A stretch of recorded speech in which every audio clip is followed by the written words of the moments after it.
reasoning aptitude, soft skills. Her academic achievements are: she is a university ranker, she is second in B, fourth in T, and a college topper in T. Also a girls topper amongst all departments in engineering college. Looking towards her prior work experience, she has worked in R&D department ABB after her engineering and also worked as an investment banker after her MBA. Currently, she is working as a co-founder and director of Excellence Learning Center Private Limited, Nashik since 2010. You are welcome, ma'am. Today, we will be discussing their career insights from their industry and tips for our current students. Can we start the session, ma'am? Yeah, we can. My first question is, can you describe your career journey after the graduation? Sure. So I graduated in the year 2006. And like you mentioned, I'm an electrical engineer. And I got placed with ABB in the core R&D department. So I worked there for a brief period of 1 year, post which I did my MBA. So I've done my MBA in finance. And needless to say, finance has got a lucrative field in investment banking. So I've worked in a company called eClerx as an investment banker for a period of 1.5 years. Post which I believed self-employment would be the best option as a career path for me. And there came ELC in the year 2009-2010. So yes, I'm the co-founder and the director of ELC, Excellence Learning Center, which is a leading MBA entrance coaching institute here in Nashik. And for the last 15 years, we have been one of the top leaders, sending the students in the top IIMs and the top B schools. Okay, so ma'am, my second question is, what challenges did you face during transition from student to professional? Honestly, so when you graduate from your degree in graduation, when I started working in ABB, I realized that the theoretical curriculum which was taught to us in these 4 years, somewhere when we started working on the floor, precisely in the corporate field, I could see there was a lot of lag in terms of the practical exposure that students needed. Of course, we do have a project that we do for 1 long year, but I think back then we did not have options of going for an internship, although we did have industrial visits and we did have paper presentations as competitions. But being an engineer, I think that's the major area where we as students lack, where we need to improve much on the practical skill set. When I did my MBA, like I said, I'm an alma mater of Indian Institute of Bangalore. And when you do your MBA from the top B school, you get that practical exposure because the curriculum there does not focus on the theoretical aspect, but on the case studies. So when I started working in eClerx and even now, I did not really feel so much of a lag, or I did not really feel or face any such challenges post my MBA. But yes, soon after my graduation, I did feel that the theoretical concepts which we learned were a little bit outdated, and the syllabus needs to be updated back then.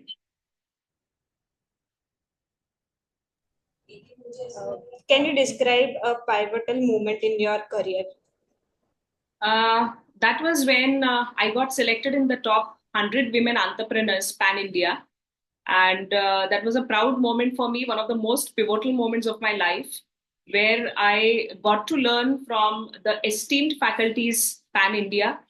We had people who had their own startups, who had their own business ventures. To name a few, all of us over here know Sugar Cosmetics, Vinita Singh. And her coach, Mr. Sunil Handa, was also the professor in IIM Bangalore who taught us. Professor Balasubramaniam, who is one of the leading COOs of Infosys, was the person who taught us CSR and the person who taught us marketing.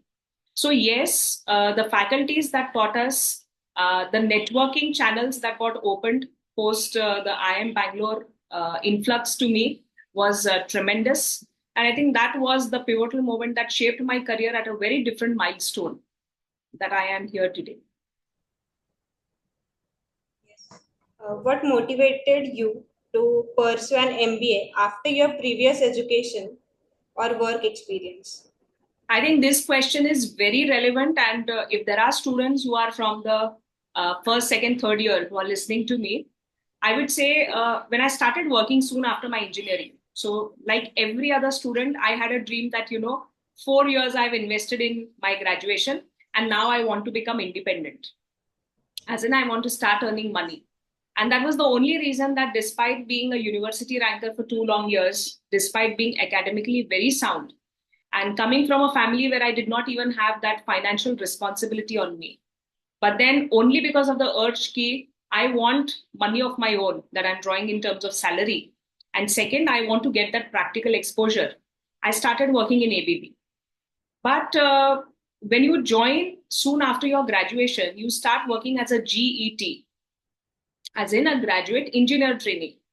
And the work exposure that you get in terms of the job profile that you lead is very much clerical in nature. So above us, we had the cadre of people who had done their MTech and they had joined as management trainees. But above them, there were people who had done their MBA from the topmost institutes and they were working as associate managers.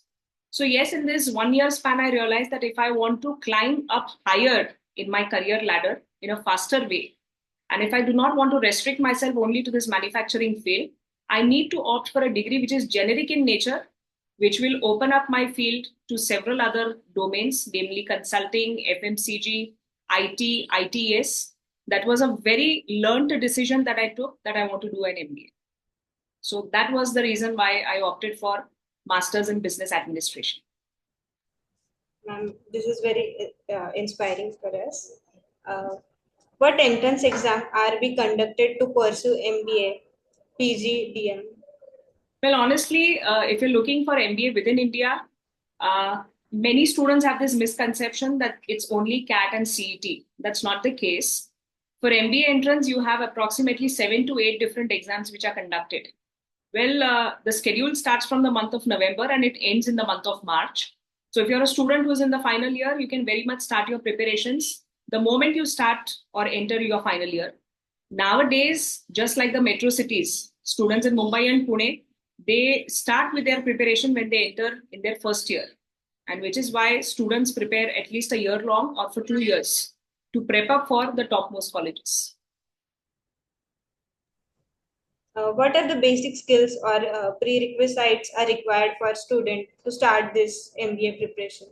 Well, honestly, the prerequisite in terms of, I would say, the eligibility is you need a bare minimum 50% in your final year.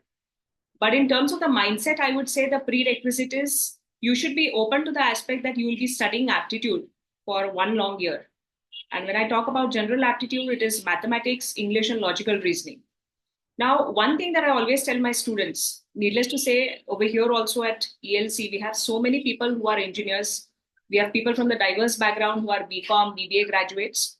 But one thing I have always shared with the engineering students is that when you study these general aptitude concepts, they are very much handy when you appear for your campus placement examinations. That is your general aptitude. So even right now, you have a final year student who has got placed in KKWIEER engineer and he's our student. So he did not have to prepare anything separately for his general aptitude because he had been prepping up for MBA CAT and CET. And this preparation helped him to cut up and convert the general aptitude and the interview process. So the prerequisite is you should have an open mindset where one, you will be transitioning from the technical field to a generic management oriented field. Second, you should have that inherent interest in you where you would be willing to change your field of operation. And third, you should be good with your general aptitude skills, which can come in handy for any competitive exam that you're targeting for the future. My next question is how can engineers effectively transition their technical knowledge? That's a very good question. In fact, again, there are certain misconceptions that I have invested 4 years of my graduation in the technical field. And right now, if I opt for an MBA degree, it's a totally change in field that I'm opting for. The answer is no. It would be a change in field provided you're opting for an MBA degree, which is a very different specialization. So I'll give you my example. I'm an electrical engineer, but when I was working in ABB, I did these share market courses. And I learned that I have interest in complex derivatives. So the complex derivatives or the share market field is so vast that I started giving exams for NCFM. So I appeared for the share market, capital markets exam, the securities market, the mutual funds, AMFI module. And post which, when I did my MBA in finance, I decided to do a career in the investment banking field, which was into complex derivatives. So yes, if people like us who are electrical engineers, who have a keen interest in calculations, or who possibly want to switch their field and enter into consulting, IT, ITS, financial services, you need to specialize in MBA marketing and finance, or for that matter, MBA in business systems. But if you are somebody who wants to stay in the same field and you want to just leverage your knowledge in terms of the managerial domain, then MBA operations is the best option that one can have. I don't know if you are aware, but in Nashik, we have a college called as SIOM, Symbiosis Institute of Operations Management, which happens to be the second best college for ops. And specifically the people from the mechanical, electrical, or production domain apply. Non-engineers are not allowed there. Again, there are colleges like IITs who offer MBA in operations. Recently, you must have heard that IIT Mumbai, that has NITI, which was earlier the rank 1 college for MBA in operations, that has now become the next IIM, which is IIM Mumbai. So yes, if you're somebody who's in love with the technical field and who very well knows that GATE is not my cup of tea, I cannot really crack the MTech profile, then in MBA, you can opt in for MBA in operations. What advice would you give to engineers considering pursuing an MBA degree? Well, this would be a very generic advice for students who are in the second or the third year. Recently, when we had our batch with the KKWIEER ENTC students, so on and off, we are a part of the KKWIEER students. We've been grooming them for the last 15 years in terms of MBA prep or the campus placement training. One thing that I learned is you people are lucky enough to have several opportunities. Second, the college takes a lot of efforts. I mean, honestly speaking, when we sat for our placements, we did not have a professional placement cell, as in a TPO who arranged several sessions for us. But here now, the HODs, the departmental heads, the TPO, they take these efforts to make sure that the students are well groomed, the students are well aware, and the companies also come to the campus. That's a different part that currently the market scenario is a little sluggish, and which is why companies have freezed the hiring process and not many companies are coming to the campus. So my sincere suggestion to the students would be start in early. Start in early in the sense, आप में वो awareness बिल्कुल final year में नहीं आना चाहिए कि अब क्या करें, अगर company नहीं है तो what should I do? So start in early means right from the second and the third year, start identifying where your inherent interest lies. Second, just because your friend is doing something, don't go behind it. For example, my friend is preparing for GATE, even I prepare for it. You need to understand where your interest area is. Second, what your strengths are. And third, if you start preparing early in the second and the third year, by the third year, you know whether that exam is made up for you, whether you have those core strengths to convert that exam. And in the final year, you will always have certain backups lined up for you. So even right now, we advise the students when you are preparing for these post-graduation exams, do sit for the campus placements. And if you do get a very good job, there is a possibility you may not be able to convert the MBA entrance exams. And in that case, you can always take up the job that you've got. So starting early is the best advice that I would give.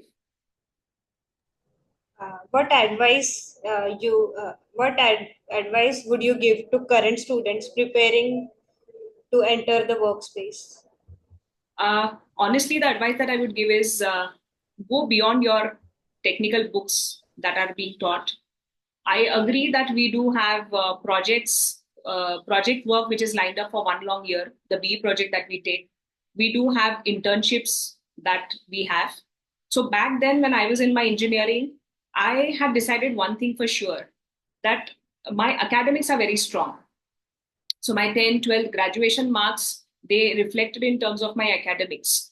But the KKWIEER Expo that we have, the working model contest that we used to have, the paper presentations we used to have, the poster competitions that we used to have, I had decided for myself that I will have at least 2 events in the co-curriculars and at least 2 events in the extracurriculars. So any event that takes up, any annual gathering that happens, make sure that you participate in different committees.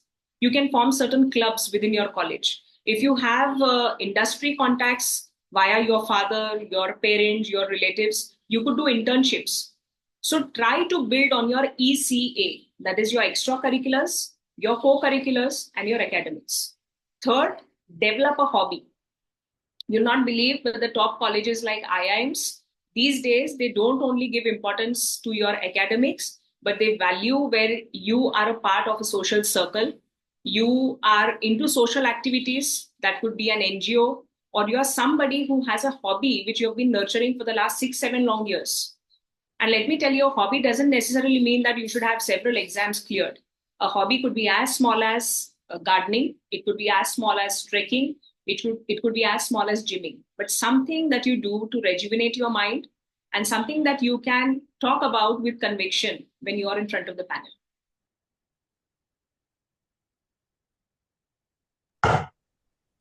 Students, if anyone have any question, they can unmute and ask.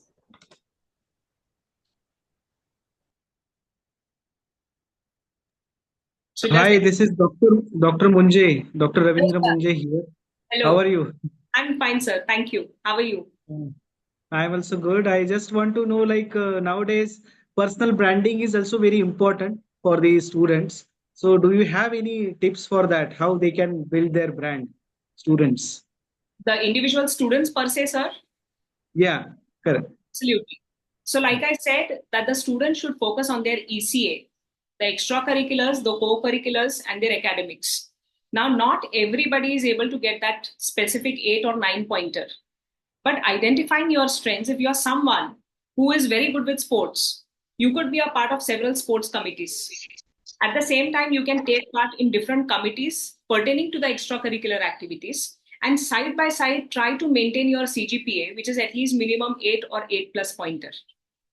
Next, if you're somebody who's very good with the co-curriculars, you can have patents, you can try and publish your own papers, you could be associated with several technical groups, you could do internships, you could have several small projects that you take up. And that's the way you build your profile, which is not built by the college per se.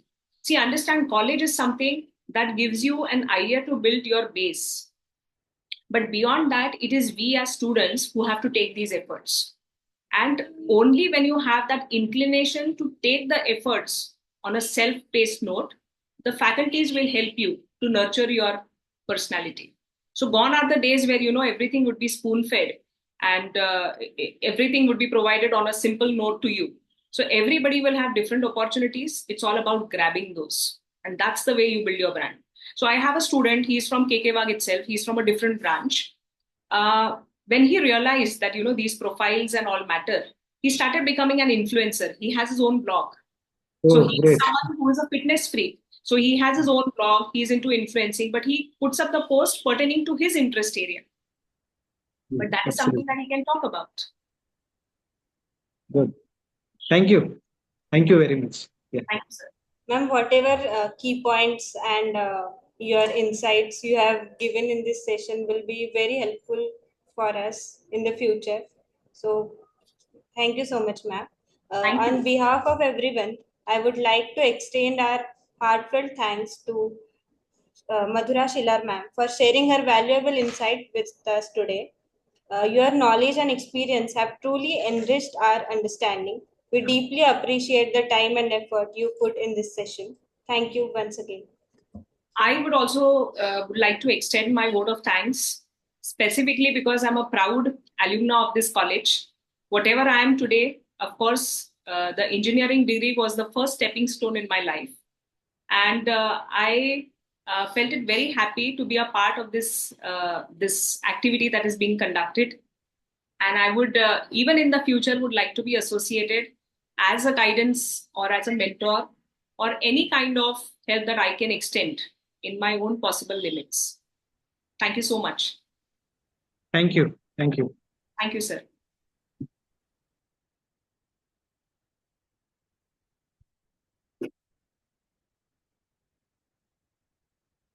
So can we leave the session? It's done. Yes, ma'am. yes, yes, yes. Thank you.